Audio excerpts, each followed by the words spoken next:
الحمد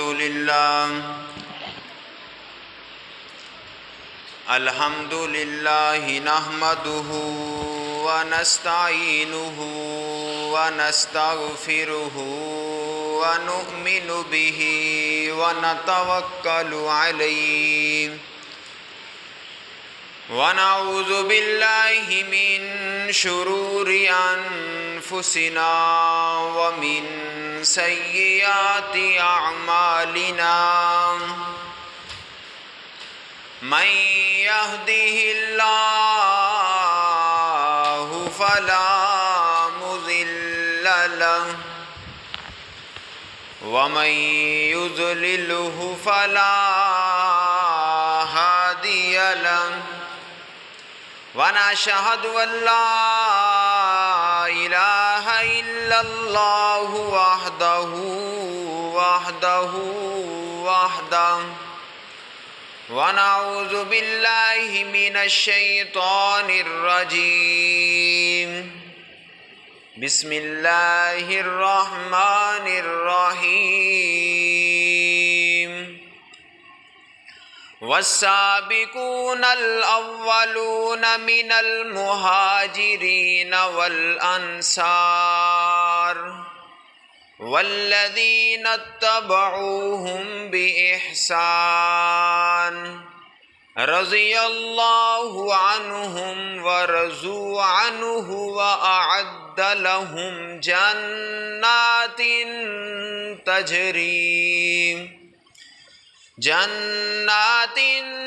تجري تحتها الأنهار خالدين فيها أبدا ذلك الفوز العظيم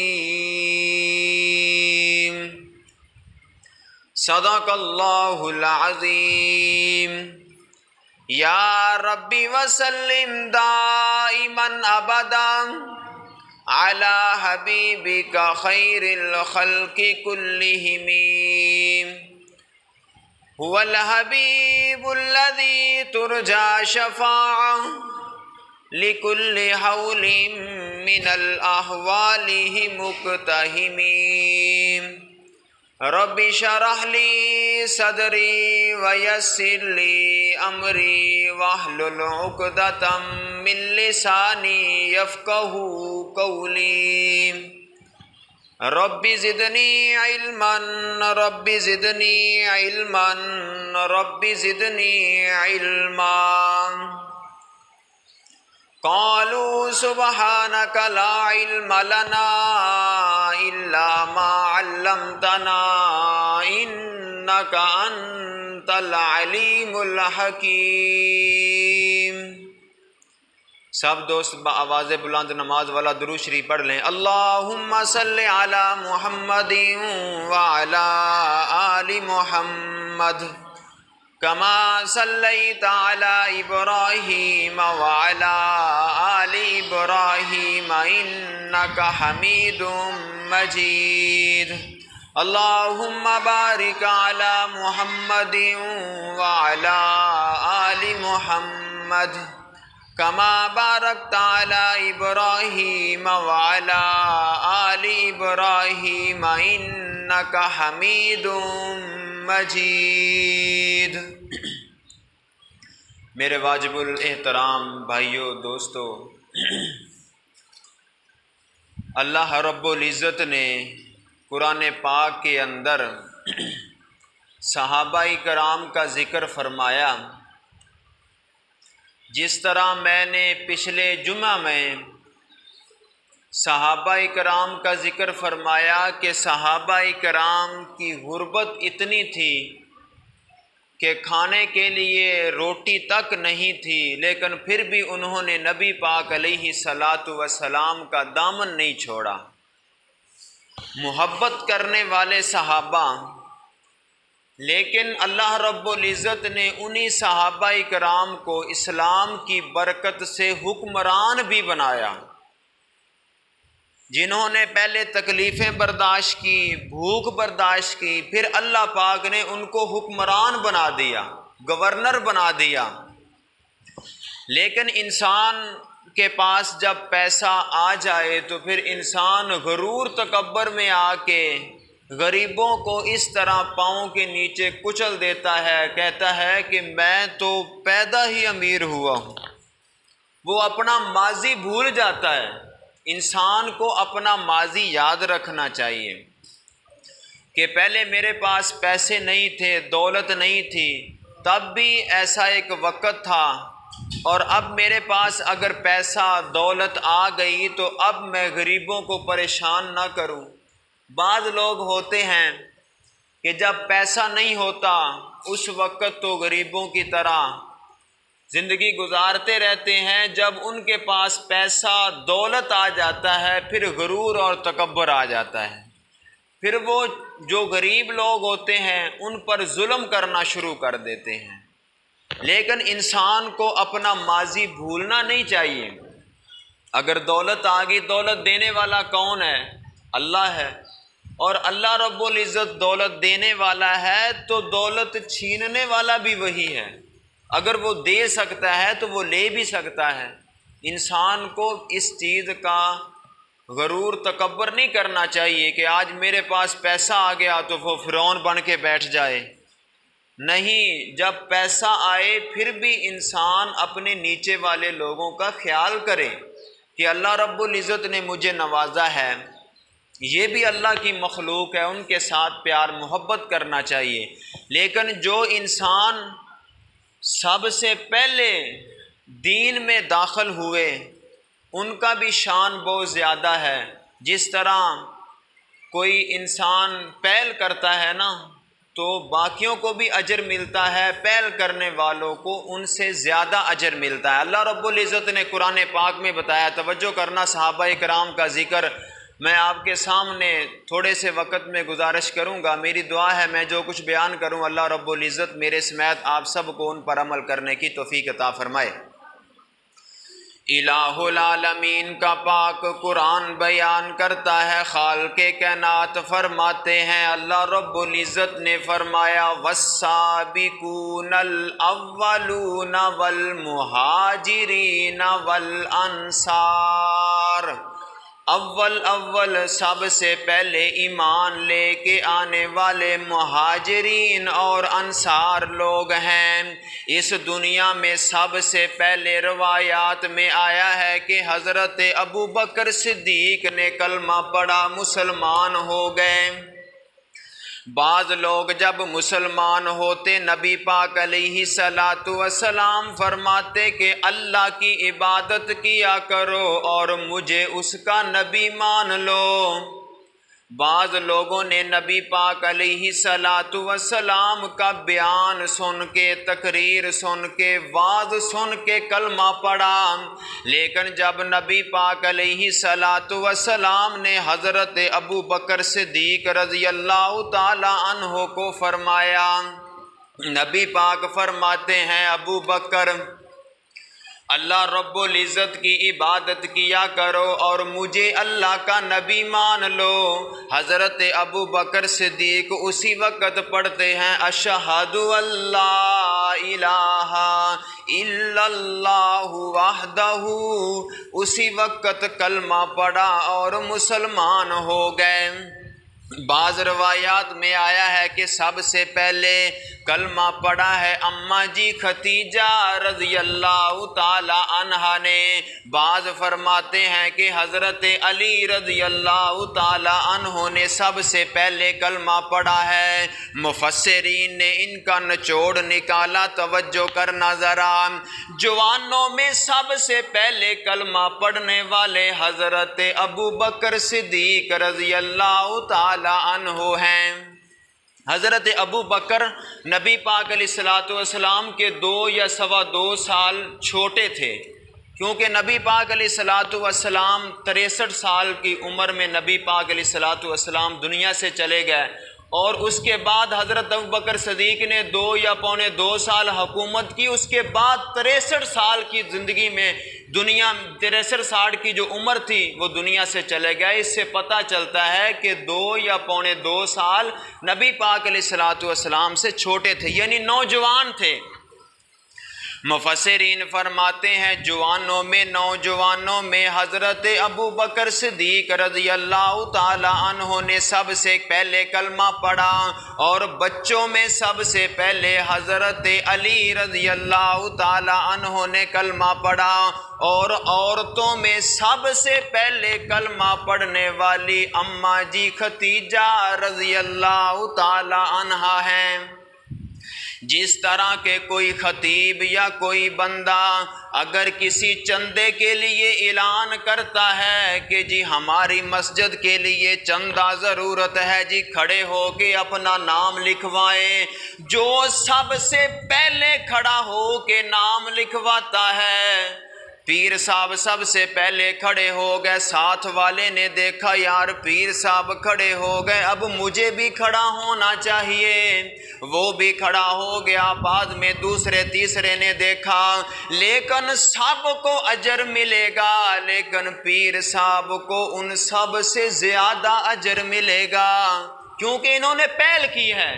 جنہوں نے پہل کی ان کو سب سے زیادہ اجر ملا۔ اس سے یہ پتہ چلا کہ حضرت ابو بکر صدیق رضی اللہ تعالی عنہ کو آج بھی اجر پہنچ رہا ہے، جو اس وقت سے لے کے آج تک جو لوگ مسلمان ہو رہے ہیں ان کا ثواب ان کو اب بھی پہنچ رہا ہے۔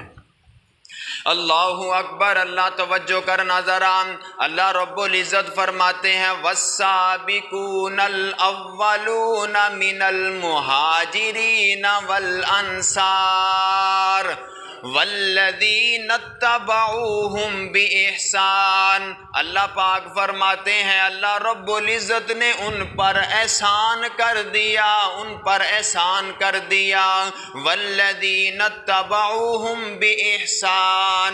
آگے اللہ پاک فرماتے ہیں رضی اللہ عنہم ورضوا عنہ، اللہ پاک ان پہ راضی ہو گئے، وہ اللہ رب العزت پہ راضی ہو گئے۔ وَأَعَدَّ لَهُمْ جَنَّاتٍ تَجْرِي، اللہ پاک ان کو انعام کیا دیں گے؟ اللہ پاک فرماتے ہیں میں ان کو جنت عطا کر دوں گا۔ کتنی دیر تک جنت ملے گی؟ فرمایا جنات تجری تحتها الانہار خالدین فیہا ابدا، وہ ہمیشہ کے لیے جنت میں رہیں گے، وہ ہمیشہ کے لیے جنت میں رہیں گے۔ اللہ اکبر، اللہ یہ اللہ رب العزت کا انعام ہے۔ کن پہ انعام ہے؟ جنہوں نے کلمہ پڑھا، صحابہ کرام پہ۔ اللہ اکبر، اللہ توجہ کرنا ذرا، سیدنا حضرت عمر فاروق رضی اللہ تعالی عنہ جب امیر المومنین بن گئے، خلیفۃ المسلمین بن گئے، ایک دن جا رہے ہیں، صحابہ کرام بھی ساتھ ہیں، ایک جنگل میں چلے گئے، جنگل میں پہنچ کے ادھر ادھر دیکھا، ادھر ادھر دیکھنے کے بعد پھر رونا شروع کر دیا۔ حضرت عمر فاروق رضی اللہ تعالیٰ عنہ 22 لاکھ مربع میل کے حکمران ہیں، آنکھوں میں آنسو آ رہے ہیں۔ صحابہ کرام پوچھتے ہیں امیر المومنین جی وجہ کیا ہے؟ کوئی بات نہیں ہوئی، پھر آپ نے رونا کیوں شروع کر دیا؟ حضرت عمر فاروق فرماتے ہیں یار وجہ یہ ہے کہ اسی جگہ پہ میں اونٹ چرایا کرتا تھا، اسی جگہ پہ میں اونٹ چرایا کرتا تھا، اور میرا والد محترم بہت سخت آدمی تھا، سخت طبیعت کا آدمی تھا، اور وہ مجھے ڈانٹا بھی کرتا، مارا بھی کرتا تھا، کہا کرتا تھا کہ عمر تجھے اونٹ چرانے نہیں آتے، تو اتنا نکما آدمی ہے۔ اور اللہ رب العزت نے مجھے دین کی وجہ سے، نبی پاک علیہ الصلاۃ والسلام کی صحبت کی وجہ سے اور قرآن پاک کی برکت سے اللہ پاک نے مجھے اتنا نوازا کہ آج میں 22 لاکھ مربع میل کا حکمران بن گیا ہوں۔ کس وجہ سے؟ دین کی وجہ سے بنا ہوں۔ لیکن وہ پچھلی باتیں بھولے نہیں ہیں جب بھی وہاں پہ پہنچے تو پتہ چل گیا میں اسی جگہ پہ اونٹ چرایا کرتا تھا۔ اللہ اکبر، اللہ توجہ کرنا ذرا، میرے محبوب پیغمبر آقا علیہ الصلوۃ والسلام کا ایک صحابی ہے جن کا نام حضرت عمیر بن سعد رضی اللہ تعالی عنہ ہے۔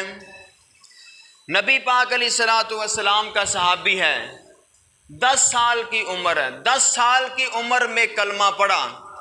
اللہ اکبر، اللہ توجہ کرنا ذرا، نبی پاک علیہ الصلوۃ والسلام کا صحابی ہے، چھوٹی سی عمر تھی تو والد صاحب دنیا سے چلے گئے، باپ فوت ہو گیا، چھوٹی سی عمر ہے تو جو اس کی والدہ تھی نا، اس نے اناس نامی شخص سے شادی کر لی، آگے شادی کر لی، لیکن وہ جو آدمی تھا جس کے ساتھ شادی کی وہ اچھی طبیعت کا آدمی تھا دنیاوی لحاظ سے، لیکن مسلمان تو نہیں تھا نا، اچھی طبیعت کا آدمی تھا، لیکن اس نے اپنی بیوی کی وجہ سے اس بچے سے بھی باپ کی طرح محبت کی، اپنی بیوی کی وجہ سے، ستیلے باپ تھا نا ستیلا، اس نے اپنے بچوں کی طرح محبت کی۔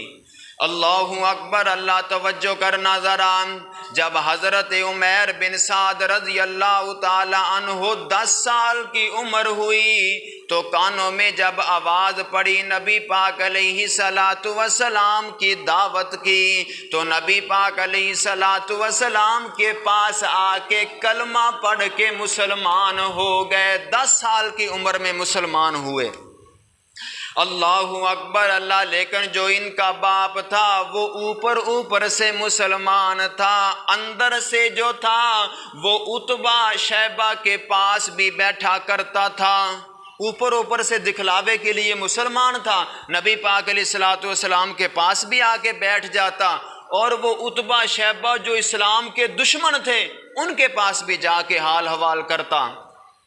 اللہ اکبر، اللہ توجہ کرنا ذرا، نبی پاک علیہ الصلوۃ والسلام نے تبوک کی جنگ کا اعلان کر دیا۔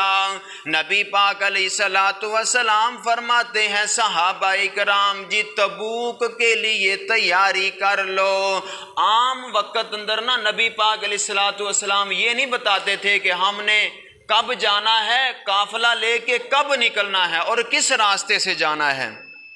وجہ یہ تھی کہ کسی کافر کو پتہ نہ چل جائے کہ مسلمان، کیونکہ وہ جنگ تھی نا، اسلامی جنگ تھی، اس میں یہ چیز جائز ہے کہ کوئی چیز کسی کو نہ بتائی جائے، کیونکہ کافر کو پتہ نہ چل جائے کہ میرا دشمن ادھر سے آ رہا ہے، اس لیے نبی پاک کچھ نہیں بتاتے تھے۔ لیکن تبوک کی جنگ میں نبی پاک علیہ الصلوۃ والسلام نے سب واضح بتلا دیا، فرمایا صحابہ کرام تیار ہو جاؤ، تبوک کے لیے ہم سب نے جانا ہے، اس وقت نکلنا ہے۔ وجہ کیا تھی؟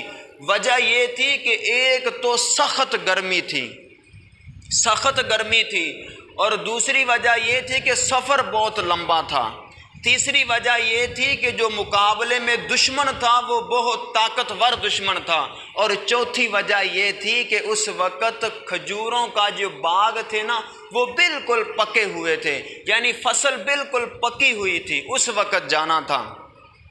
اللہ اکبر، اللہ، لیکن نبی پاک علیہ الصلوۃ والسلام کے پیارے دیوانے صحابہ کسی نے نہیں کہا کہ سونے محبوب جی کچھ موسم تو تبدیل ہو جائے، کسی نے نہیں کہا، یہ بھی نہیں کہا کہ سونے محبوب جی اب تو پورے سال کا خرچ ہے، ہماری فصل پکی ہوئی ہے، ہم کھجوریں تو اتار لیں، یہ بھی نہیں کہا، کچھ بھی نہیں کہا، سب صحابہ کرام تیار ہو گئے، سب صحابہ کرام تیار ہو گئے۔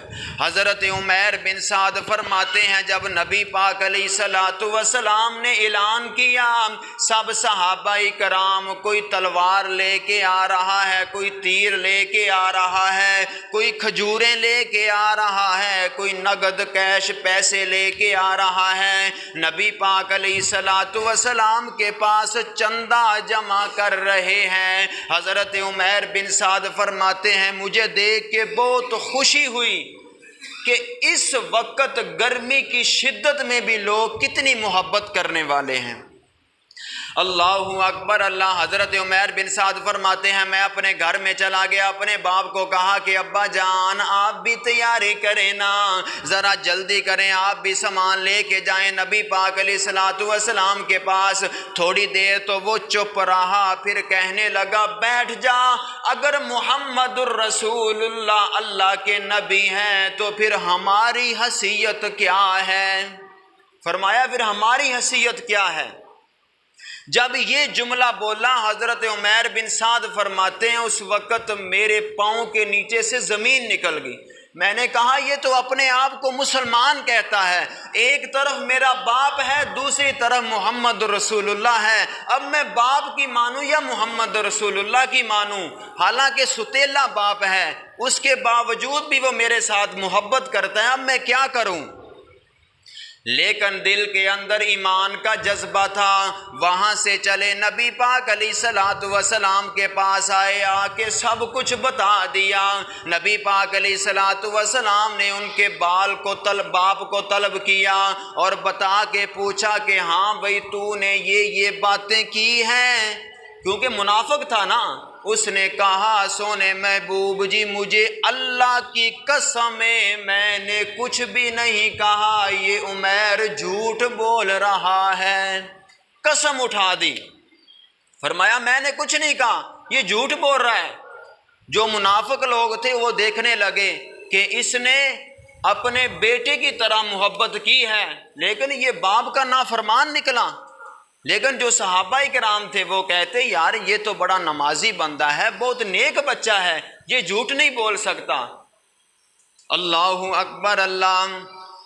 حضرت عمیر کی آنکھوں میں آنسو آ رہے تھے۔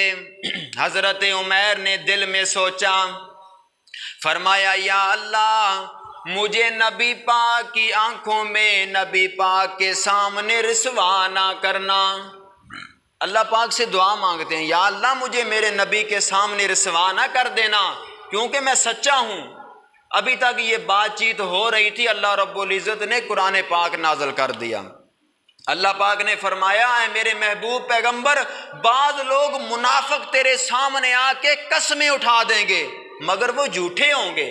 جب یہ بات کی حضرت عمیر فرماتے ہیں میں پاس بیٹھا ہوا تھا، میں نے یہ بات سن لی، نبی پاک نے میرے کان سے پکڑا، فرمایا عمیر تو نے جو کچھ بھی سنا ہے سچ سنا ہے۔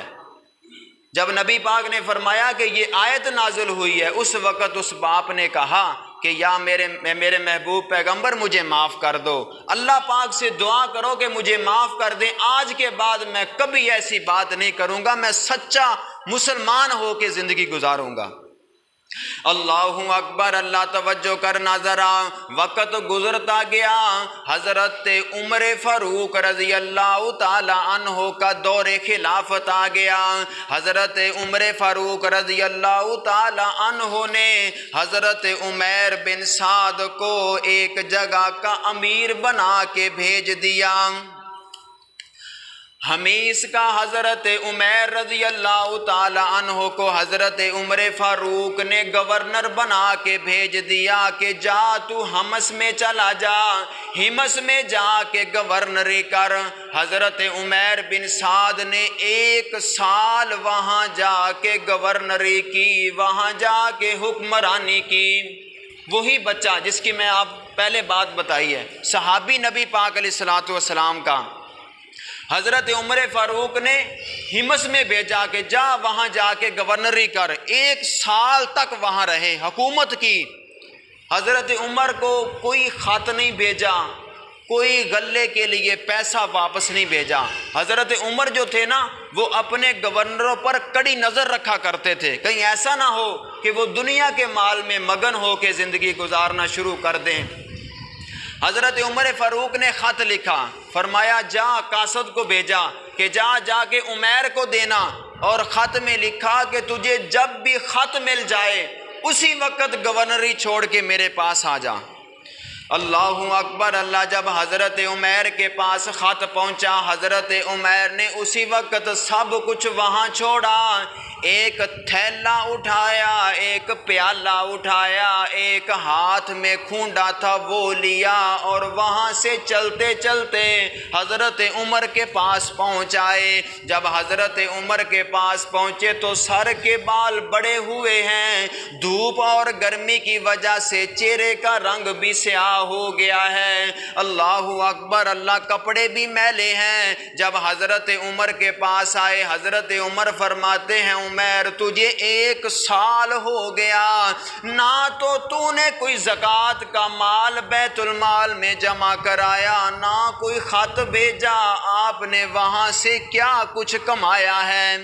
جس طرح کہتے ہیں نا ہمارا تو گورنر آ کے حکمران 10 دن کے لیے بیٹھ جائے تو وہ بھی تجوریاں بھر کے چلا جاتا ہے، 1 سال گورنری کی۔ حضرت عمر فرماتے ہیں کیا کما کے لے کے آیا ہو؟ حضرت عمر فرماتے ہیں پیارے عمر جی یہ میرا ایک تھیلا ہے جس میں میرا ضروری سامان ہے، کپڑے ہیں، اور یہ میرے پاس پیالہ ہے، یہ میں پانی پینے کے لیے رکھا ہے، کبھی کپڑے دھونے کے لیے بھی کام آ جاتا ہے، اور یہ میرے پاس ایک سوٹی ہے، کھونڈا ہے، اور کچھ نہیں ہے میرے پاس۔ حضرت عمر فرماتے ہیں 1 سال ہو گیا تو نے کوئی مال جمع نہیں کرایا بیت المال میں؟ حضرت عمر فرماتے ہیں میں نے ہمس کے بڑے بڑے لوگوں کو جمع کیا، میں نے کہا کہ زکوٰۃ کا مال جمع کرو، زکوٰۃ کا جو مال جمع ہوتا تھا وہ میں ہمس کے غریبوں میں تقسیم کر دیا کرتا تھا۔ تو حضرت عمر فرماتے ہیں عمر مجھے یہی امید تھی تجھ سے۔